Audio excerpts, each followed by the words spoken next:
2019 Porsche Cayenne car review. Porsche, the venerable German maker of sports cars, just rolled out the hybrid version on the current Cayenne. This may be the third Cayenne SUV which has a hybrid powertrain. As you move, the first generation model had no such variant. Your second Cayenne had two hybrid versions, one a consistent hybrid, one a plug-in. That means you will discover as many generations of Cayenne hybrid as there are on the Honda Insight, which has been the first hybrid regardless of the sort offered on our shores. The good points of 2019 Porsche Cayenne. A hybrid that tows 7,716 pounds, smooth transitions from electric to gas and back. The bad points of 2019 Porsche Cayenne. So nice that Porsche might be a company known more for hybrids than sports cars. The heart from the new Cayenne hybrid plug-in is its powertrain, which follows a now familiar recipe. Take the root model's engine and transmission. In it a turbo 3.0-liter V6 on the Cayenne tuned to 335 horsepower, then convey a big battery with an electric motor. The engine carries over on the base model essentially unchanged, save with the lack of another serpentine belt. The single ancillary drive is to the engine's coolant pump. An AC compressor, handling their cabin and battery cooling chores, is driven using a motor fed through the high-voltage traction battery. There is no alternator or conventional 12-volt starter. Unlike many hybrids that possess a sometimes redundant and starter motor, every one of the hybrid's engine starts are handled from the 134-horsepower AC motor which contributes to propulsion. Normal 12-volt electronic systems, like engine operation and infotainment, are handled because of the high-voltage battery using an inverter. According to Friedman Heller, Powertrain Products Manager for SUVs at Porsche, engineering the one motor to handle the difficult duty of your cold engine start became a worthwhile effort with the weight savings. The only bad thing is that if there ever is often a fault inside the high-voltage battery, the Cayenne will drive being a normal car, but exclusively for as long as the 12-volt battery's charge endures. Wherever the SUV is turned off, assuming the fault isn't self-correcting, is when it will sit until a tow truck arrives. Nevertheless, there is no way to start out the car and not using a functional high-voltage battery. To have the electronics a lot more confusing for the average Joe, there also is often a 48-volt subsystem on every Cayenne hybrid regardless of whether it has the optional Porsche Dynamic Chassis Control $3,590, having its active front anti-roll bar. An active rear anti-roll bar is standard, hence the necessity with the 48-volt system on all examples. The standard rear bar counters the consequence of mounting the 287-pound, 14.1 kilowatt-hours high-voltage battery below the cargo floor but well across the rear differential. Controlled mass. The conversion to hybrid propulsion adds about 680 pounds with a base Cayenne, in line with Porsche. That makes the plug-in around 260 pounds heavier as opposed to 550 horsepower V8-powered Cayenne Turbo. But you'd be challenged if we have to have the added mass from behind the tire.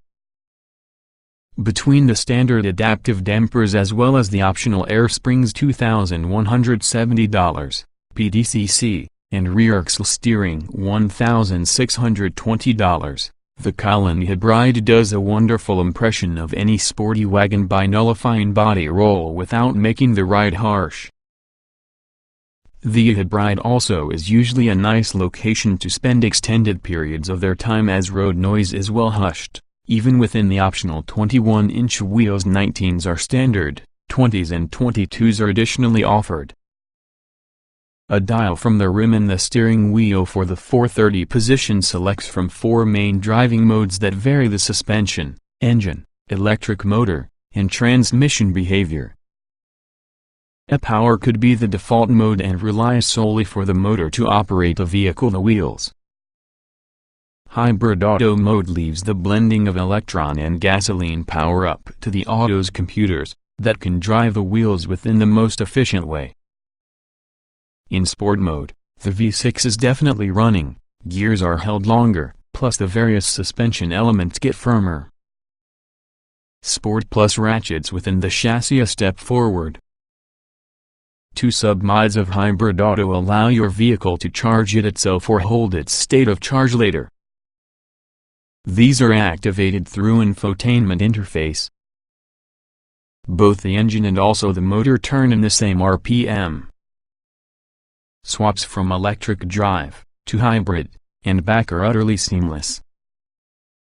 Initial type-in from your start is damped because of the torque converter and bolstered because of the motor's 295 lb-ft of torque, and that is available from 100 revolutions per minute to 2,400 revolutions per minute.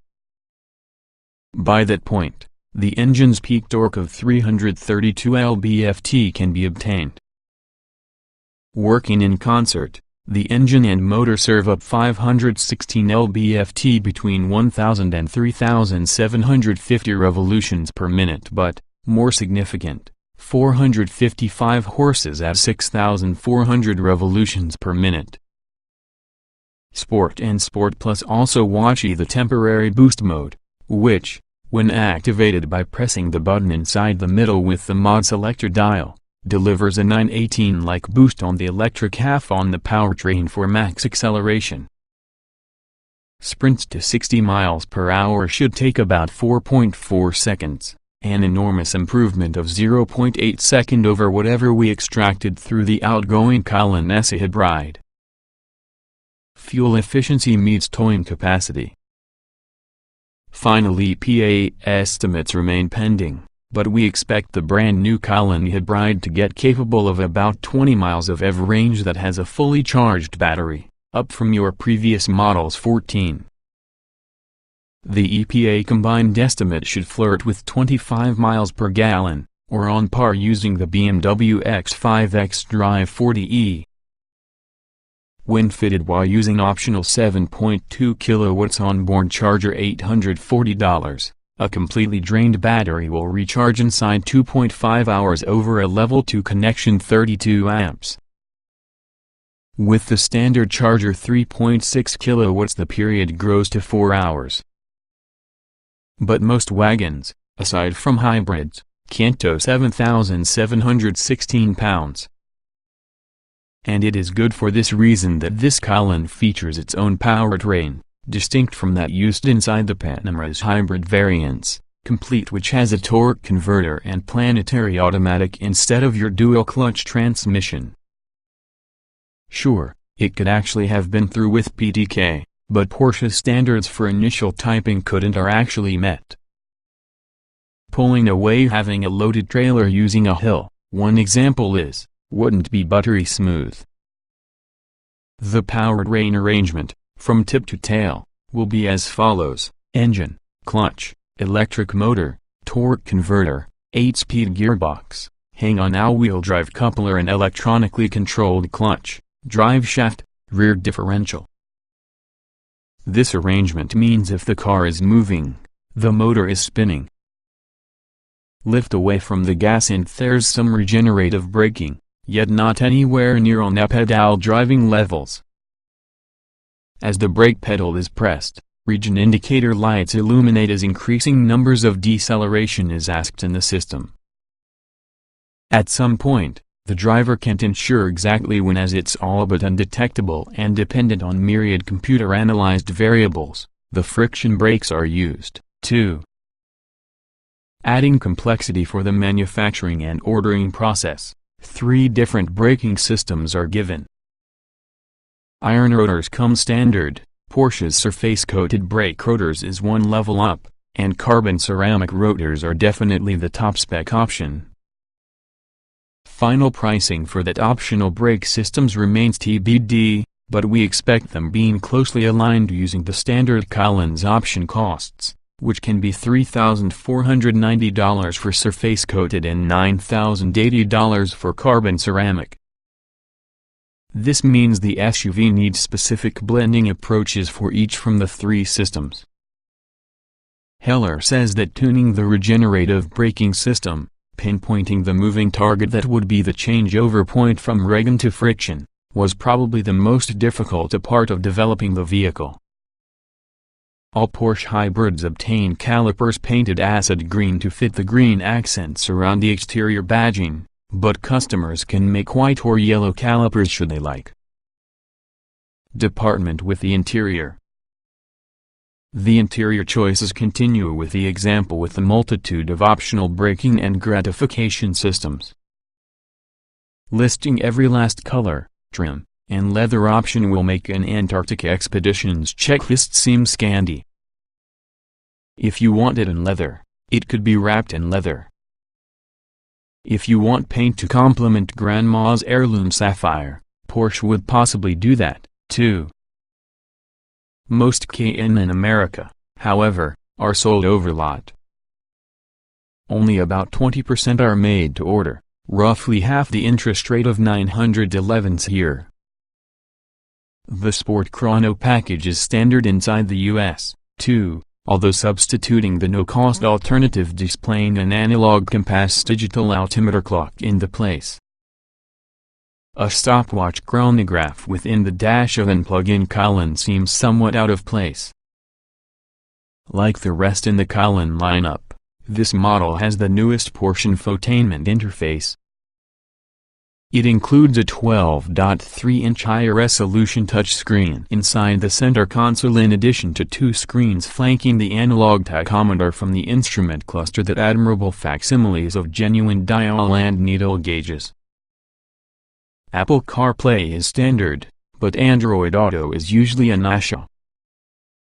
Porsche's new menu structure has yet for being ingrained inside our subconscious, and it also seems generally as if there is a minimum of one layer too many towards the various menus.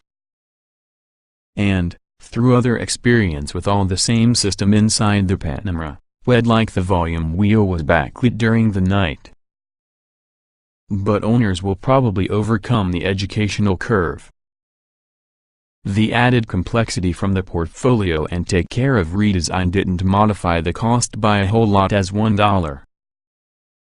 The 19 model starts for the exact same price, $80,950, as the outgoing hybrid Cayenne, regardless of the addition of the latest standard equipment including LED headlights and automated emergency braking. Adaptive cruise control in conjunction with Porsche's crafty InnoDrive, blind spot monitoring, and lane keeping assist are offered also. Choosing between your 440 horsepower Cayenne S plus the 455 horsepower Cayenne Hybrid is purely nearly preference. The Hybrid is $3,000 cheaper compared to S, as well as total system output is 15 horses more as opposed to S's twin-turbo 2.9-liter V6. Drawbacks to the hybrid model are very few and seemingly inconsequential that this upgrade above the S is always to us an all-brainer. If Porsche's hybrid models still improve these many with every generation, the company's status being a sports car icon may be usurped by renown for hybrid expertise. While that's highly unlikely, Porsche, please don't just forget about all your wonderful sports cars. We'll agree never to, either.